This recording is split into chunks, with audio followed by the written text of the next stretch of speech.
Well, hello everyone, and welcome to Real Talk with Eddie Cara, where we discuss about real issues with real voices. Basically, what we do is we break through the political spin with whatever's going on in terms of news and business fluff to bring you honest conversations about politics, business, film, and even life. I'm your host, Eddie Cara, and I'm a political strategist, entrepreneur, and a filmmaker. With me today, we've got, once again, David Bruno, who's a cybersecurity policy expert. How you doing, David? Doing well. Thank you very much. It's a pleasure to be here as usual. Okay. Well, the pleasure is all mine to have you. On May 27th, what happened? Yesterday, we had the head of state of Canada visiting us, King Charles came along, and it was quite a symbolic moment in Canadian history. In fact, it's very rare that a monarch visits Canada and also gives a throne speech, right? We had King Charles, who became a monarch. He was the oldest heir in British history, in fact. He visited Canada at the invitation of our Prime Minister, Mark Carney. One of the main reasons he was there is obviously the Prime Minister invited him to. And it's usually very common for the head of state, the British monarch, to sort of be apolitical as a typical figurehead. In fact, his mother, Queen Elizabeth II, was very much apolitical. She rarely voiced her stance on things or whether or not she likes or dislikes the prime minister in question, so on and so forth. And no, I'm not basing that off the show The Crown either. But in that, you can even see it, right? So King Charles has always been, unlike his predecessor, someone who is not afraid to voice his opinion, and you can judge his stances on issues by his actions, mainly with his charity work and foundations. So he actually wanted to go into acting. A little bit of background about him, and obviously he was a prince, so he could not. Yeah, I did know that. That's very interesting. Yeah.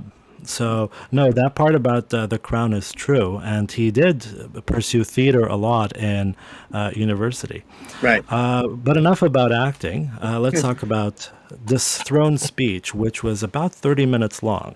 Yeah. And basically, after we just had our election with a liberal minority, with Mark Carney as our prime minister, he basically opened up the 45th Parliament. Right. It's tradition in Canada that usually the head of state, and usually it's not the king or queen. It is usually the crown's representative, shall we say, the governor general, who opens with a throne speech. Yes. This time it was the monarch himself. Yes. So, what are your 2 cents about what occurred and what it actually means as a historic moment for Canadians and for you, David? Well, I first of all, I think you got it right. I mean, it is very rare to have the head of state, our head of state, whose main residence is in the UK, to have a visit to Canada to open Parliament. We haven't seen that since '77, and before that it was 62,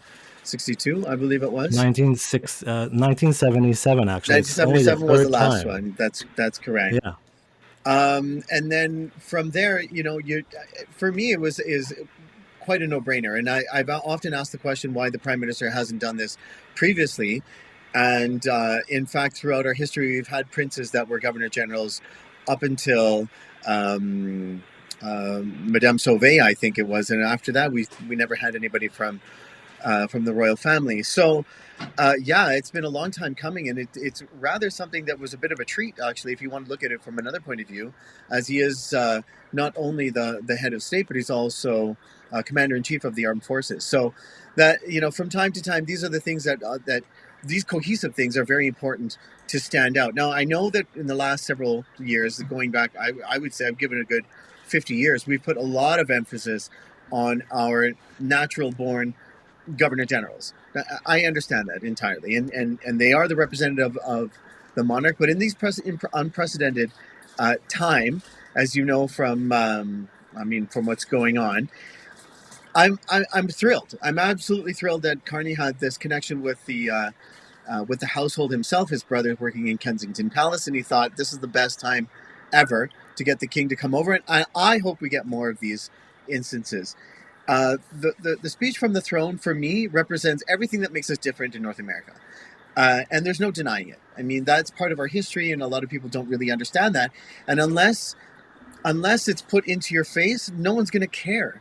So I'd go back to the teachings of Machiavelli. Machiavelli said quite plainly 500 years ago, if you don't live in the territory you conquer, you're destined to lose it. I'm not necessarily saying we're going to get rid of the monarchy, because that in Canada is relatively impossible, but it is important to be seen.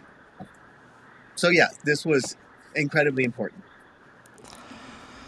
One of my favorite lines of King Charles actually was, "The true North is indeed strong and free," as senators and former and current prime minister were applauding to that line. I mean, we've always been strong and free, in my view, technically. But one of the things that's really remarkable is we haven't really needed the monarch's quote unquote intervention It's a good way of eh, putting it. or consultation, to be honest, ever since 1931 for the Statute of Westminster, Okay. and also 1982. But that's basically Prime Minister Trudeau Sr. had to go himself to England to get the Constitution's ratification concluded. Mm-hmm. Other than that, 1977 was the last time a monarch did speak at a throne room speech. And this was a particular stab to Donald Trump, to give it the signal that we are indeed not at all alone, as he put it.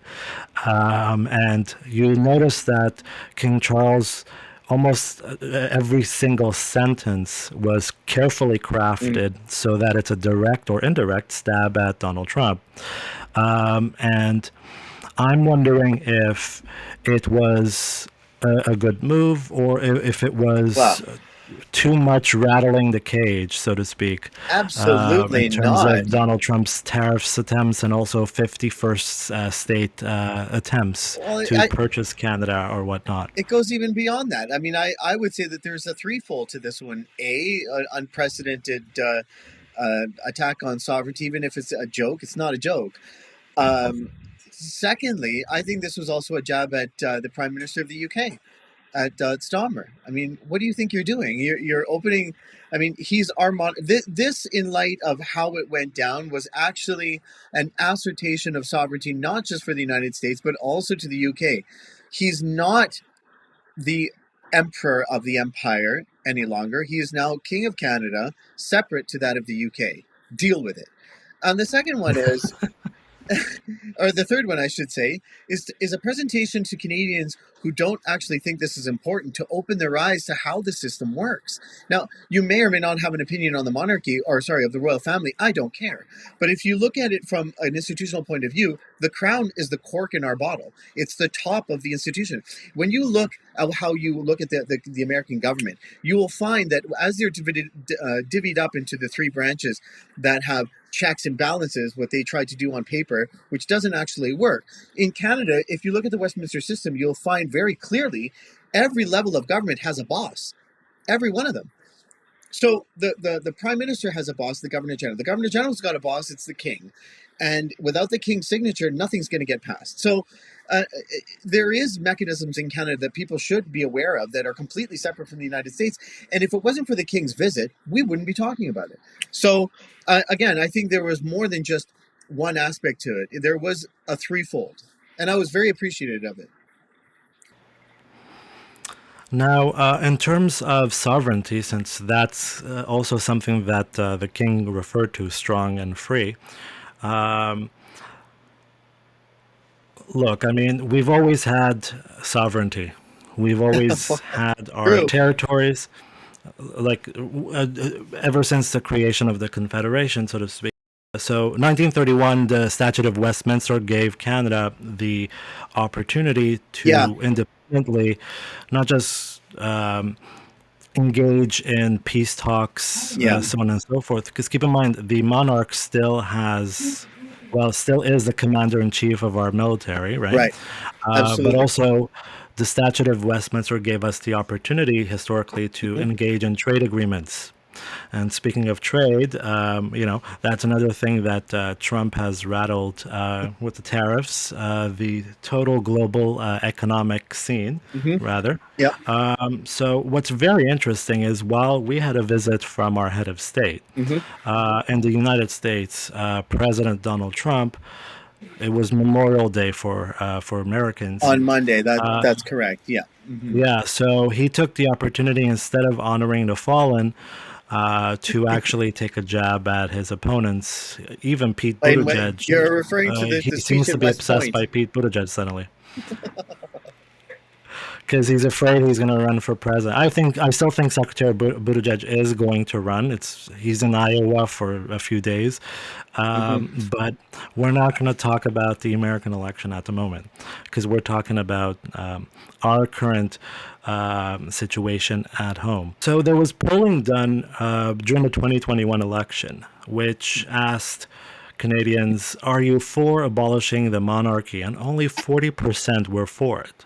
Hmm. Though it's not a huge majority, it's still a significant minority in this country. Yeah. Do you believe that the threat of Trump united the country in a way that people forgot about their desires, if they were indeed for it, to abolish the monarchy right now? Oh, And why do you think that might be? I wouldn't mix the two together. I mean, Hmm. I would like to say that we've never been better galvanized to actually look and see why our system is different, how it's different, and why we even have a monarchy to begin with, because people just don't understand it.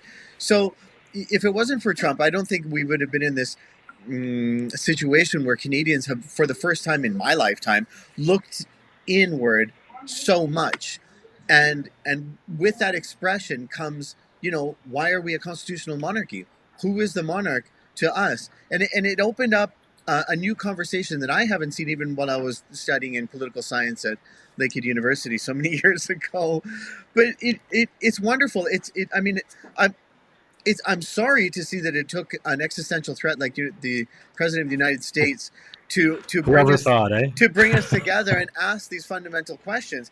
And then second to that, when you bring up the question back in 2021, if we would get rid of the monarchy, it is a mute question. And I I shudder to think that when we ask these questions to Canadians, if they understand the complexity of actually getting rid of the monarchy, and clearly they do not. So that question in itself is, I think it's not a Pandora's box, but it certainly is a can of worms. Because when you open it up and people find, let's say that we hit that 50 plus one threshold, then the next question is, well, what do you do with it? Are we going to get rid of the monarchy and replace it with what? Secondly, have you looked at the formula recently of how to get rid of the monarchy? Good luck. So if that has opened up a question of conversation, then kudos to them. Um, well, look, I mean, I think just like electoral reform, right? I think Oh yeah, good luck with that one. Well, I think it's much more doable. And Fair enough. despite what the formula might be, the formula wouldn't be to abolish the monarchy. If you're talking about the unanimous amendment formula of the Canadian Constitution of 1982 or the One 750 rule, 100%. where you need at least 50% of said population of at least 7 provinces to agree to it. So that's a 750 rule. That's the second method in which Hmm. a constitutional change can happen. But Right. abolishing the monarchy is a different story. In fact, Australia even tried it in 1999, I believe. But they don't have the same rule as we have for the abolishment of the monarchy in No, no, particular. they are a constitutional monarchy Oh, as well. absolutely. Very similarly, we're both countries. They are both countries that are part of the Commonwealth. Very similar, Oh, yes. in terms of the legislative process as well. But I don't think. Look, people want something till they don't, right? Because they realize it's so much not worth the effort, right? At the end of the day. So, and things always are ephemeral, I believe. So I'm going to go remember, further to that this one though. reminds me. Yeah, just a second. This actually reminds me of the 2015 election, when Stephen Harper was running again and Tom Mulcair was leading in the polls. And what was the top issue back then? It was literally about constitutional amendments, but more specifically about the Senate, getting rid of the Oh Senate, yes, thank you. The Triple Senate and the absolute right? nonsense that came So with it. so getting rid of the Senate would actually require the unanimous constitutional amendment formula, or the 750 rule, to be applicable, assuming that even the Senate agrees, and then you have to go get the Governor General to sign off Correct. once there's the votes. No, 2015, it was abolishing the Senate, whereas the conservatives under Harper Yeah. wanted to have elections for senators. And that issue quickly went away after the expense scandals went away. Right. And people just went on with whatever they have to do in life. So the reason I bring that up is because anything too grandiose seems too, not to say undoable, but Mm. it seems too much even for legislators to make that their primary campaign issue. And I think that's where they Yeah. fall. So I think the abolishment of the monarchy should not be an option in the near future, Hmm. because what's the alternative? Should we have a republic like the Americans? 100%. Well, they're struggling with their electoral vote system, and it's, you can argue that it's not at all proportional or representative compared to us. And if you want longer lineups during an election, just go with the American system, because their ballot's like 4 pages long. So, Yeah. there's pros and cons, right? But there's more cons for our American. And It's a I'm good thing glad. that it took us 100 years to actually, for our founding fathers, to look at the Americans and then write our own version, Oh, right? but Like wait, John there's A. more. McDonald. If you look at the Tripoli Senate and remember how vague and veiled that argument was from that point of view, especially from Stephen Harper, all we had to do Mm. was look at the example that Australia has given us, where they gave powers to or not powers, I should say, to allow in the creation of their parliament, as Westminster as Canada's is as well, but they allowed senators to be voted. Now, what was the effect of that? Well, they gave both chambers the same amount of powers because they didn't exactly limit what chamber was going to have what power explicitly in the Constitution. So in 1975, I think it was, when the House of Commons was voted into one party and the Senate was voted into another, they had passed a bill in the House of Commons that should have gone into the Senate for review and so on and so forth, but it was turned down. And so that what it actually initiated was a non-confidence vote. Well, that's not right. So you have the Senate, which voted non-confidence for the House of Commons, and they weren't supposed to be compatible, and it brought down the House. So in that example, even Australians had said, well, we better not do that again. And so when Stephen Harper had brought up a Tripoli Senate, what for? There was such an easier way of reforming the Senate, but it took Trudeau Jr. to actually implement it, where he kicked everybody out of the party system. Absolutely brilliant. It fixed the system. There are things that could be better of it, but it did eliminate that conversation from the get-go. Just to and intervene on that point, just a correction to be made. Yes, Trudeau Jr. did kick out, and it's in loose quotation marks, but they then created their own party. The Senate Liberals is what they call themselves, right? No, actually, there's more than they're not the So Senate Liberals. There's more than that, though. no, they became like a clique culture, kind of like high school. Fair enough. So, I mean, the independence of the Senate, it's, I actually like what was done in 2015 and so on. There's a commissioner that is supposed to, in theory, be the one to deal with the selection process. But I actually wouldn't mind having elected senators as well, if we choose to keep the Senate. I mean, at the moment we do, but back in 2015, let's just assume for somehow in a different reality, Mm. in the multiverse, right? If you're a Marvel fan, you'll appreciate that reference. Sure. So let's assume the NDP had won. You still haven't answered the question about how you would do it. What's the first step in the process of getting rid of the Senate? The first step is to get a mandate from the Canadian people in October. What does that mean? Just win the election? It means putting it on the table, front and center, as part of our offer to Canadians. If you vote for the NDP, you will have a government that will make it a priority to get rid of the undemocratic, unaccountable Senate. That'll be part of what we're offering Canadians. Then what do you do? Sit down with the provinces, like I've been doing for several years now. They just magically, the Queen agreed, and there's no more Senate. Kind of like Quebec, actually. Quebec and I think Manitoba are the provinces that don't have the Senate, the upper body of the legislative No, actually, bodies. I believe all the provincial legislatures no longer have an upper house. But I'm going to counter you. I'm going to say that I don't want the Senate to be elected. I would rather it be a position that you apply for. And those that have the right category of merit should have the job. I don't want an elected Senate because I know exactly what's going to happen. These are the backbenchers of a party, though. Fine. Let them apply. Whoever has the credentials, who cares where they come from or what background? Interestingly enough, about the Senate, you have to be, actually it's easier in terms of qualifications according to the Constitution. You have to be at least 35 years old and have $4,000 in valued assets, right? Correct. Those are two of the four criteria. But enough about that. We were talking about the King's visit. Yes. We'll take a short break, and when we return, we're going to talk about on the Quebec side of the Liberal leadership race after this break.